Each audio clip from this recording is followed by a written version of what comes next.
அடுத்த பாடல் வந்து முருகனுடைய வேல் யார் கொடுத்தது, வேல் பத்தினதும் மற்றபடி மக்கள் எப்படி காவடி எடுத்து போறாங்கங்கிறத பத்தி ஒரு பாட்டு.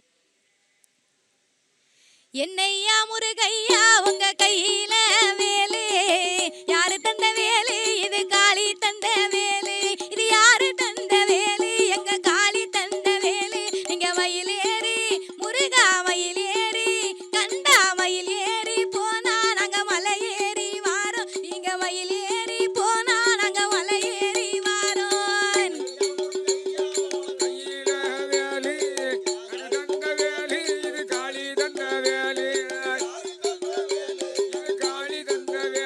சாமி காவி வெட்டி கட்டிடுவோம், காவடிய தூக்கிடுவோம், காவி வெட்டி கட்டிடுவோம், காவடிய தூக்கிடுவோம், கால்நடையா நாங்க வாரோம் வேலையா கந்தையா, திருச்செந்தூர் வாரோம் ஐயா கந்தையா, அரோகரா.